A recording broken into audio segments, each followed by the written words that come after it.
Irfan Daniel. Asalnya nak pilih Pika. Okey. Tapi tengok tadi dia borak dengan Irfan yang dia sikit hati sikit. Tak, dia boleh share rasa dia orang rapat-rapat. Tetap boleh rampas ni, boleh rebut.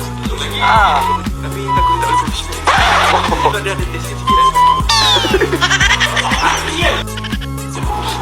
Dah, kalau Pika sebut je Pika. Sophie lah. Dan memilih Aslahila. Syuk. Sewa orang kau. Dah aku dah cakap tadi. Kau dah cakap sebut je lah. Sorry Sophie, saya pilih Pika. Untuk solo orang itu adalah Ihin.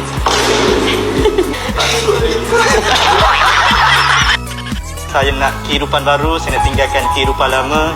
Sherina. Wow, kehidupan baru. Kira yang lama siapa? Oh, yang lama tu.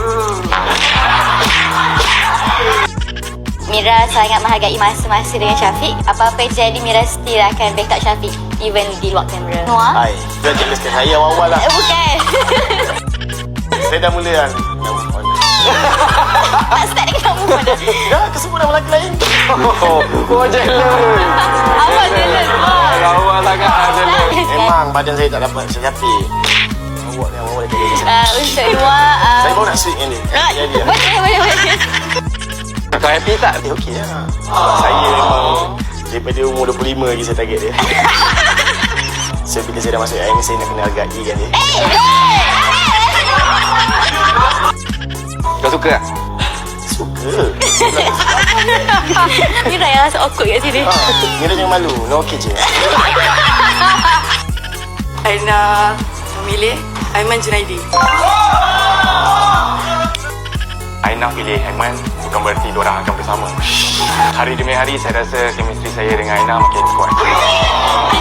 Hati ke hati, mata ke mata, saya tetap dengan pendirian saya. Perempuan yang saya akan nak partner untuk kali ini adalah Hazan. Untuk partnership kali ni, saya rindu sangat seseorang ni untuk comeback dengan dia.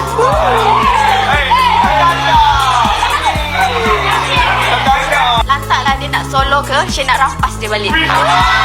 Saya memilih Madhan. Kalau mu main dari reject banyak kali, mu nak pilih lagi? Saya ke orang lain dah. Buat apa nak kejar orang yang tak nak dekat kita? Buat malu je.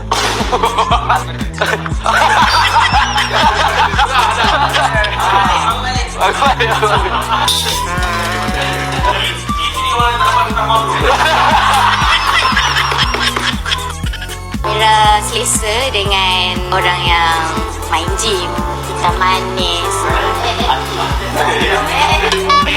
I stretching.